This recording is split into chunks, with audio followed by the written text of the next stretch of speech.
Hello everyone. Today I would like to read to you a story about Mr. Worry by Roger Hargreaves.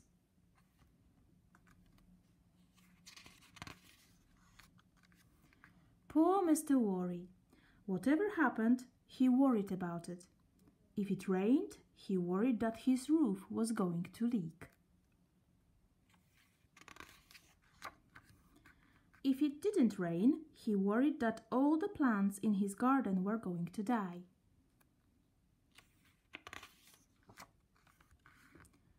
If he set off shopping, he worried that the shops would be shut when he got there. And when the shops weren't shut when he got there, he worried that he was spending too much money shopping.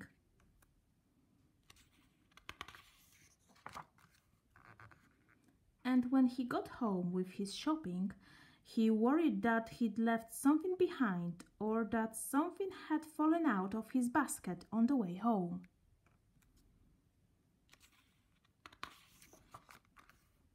And when he got home and discovered that he hadn't left anything behind and that nothing had fallen out of his basket on the way home, he worried that he'd bought too much.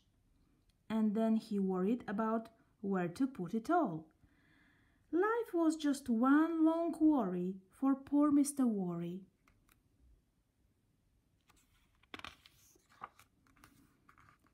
One day he went for a walk. He was worried that he might walk too far and not be able to get home, but on the other hand, he was worried that if he didn't walk far enough, he wouldn't get enough exercise. He hurried along worrying, or you could say he worried along hurrying. He met Mr. Bump. "I'm very worried about you," he said. "Why is that?" asked Mr. Bump. "I'm worried that one of these days you might hurt yourself," he said. "Don't you worry your head about that," replied Mr. Bump, and went off, tripping over his own feet. Mr. Worry went on.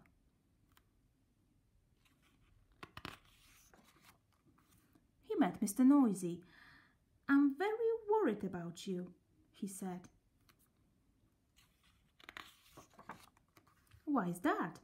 asked Mr. Noisy. "I'm worried that you might lose your voice," said Mr. Worry. "Don't you worry your head about that," said Mr. Noisy, and went off. Clump, clump, clump. Mr. Worry went on.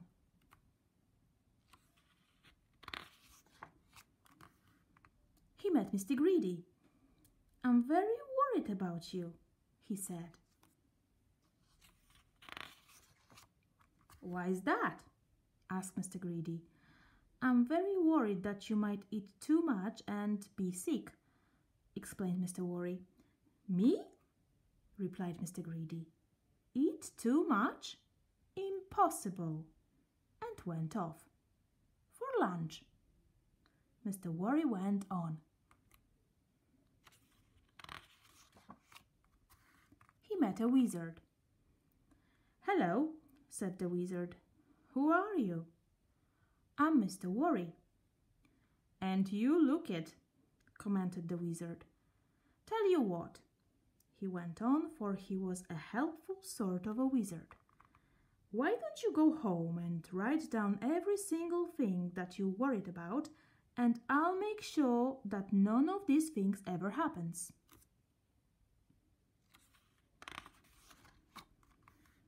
He smiled. "And then you won't have anything to worry about, will you?" Mr. Worry smiled. It was the first time he'd smiled in a long time. In fact, it was the first time he'd smiled that year. He hurried home in great excitement. When he got home, he sat down to write out all the things that worried him. Every single thing. It was a long list. And then he went to bed and had the best night's sleep he'd had in years.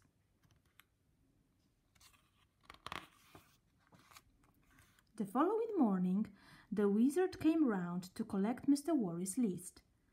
"My goodness me!" he said when he saw the size of it. "However," he said, "leave it to me. I'll go off and make sure that none of these things ever happens." And off he went. "Nothing to worry about now," he called over his shoulder. "Nothing at all." Mr. Worry heaved a sigh of relief.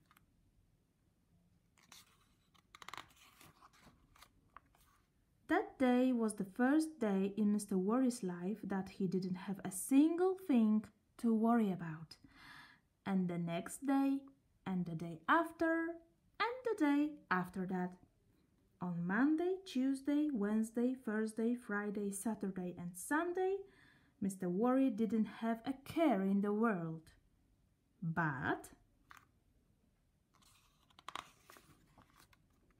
on Monday morning, he was a worried man. Oh dear. What do you think was worrying him? Can you guess? He went to see the wizard. "Oh dear," said the wizard when he saw him standing on his doorstep. "What's worrying you?" "I'll tell you," said Mr. Worry. "I'm worried because I don't have anything to worry about." And he went home. To worry about not having anything to worry about.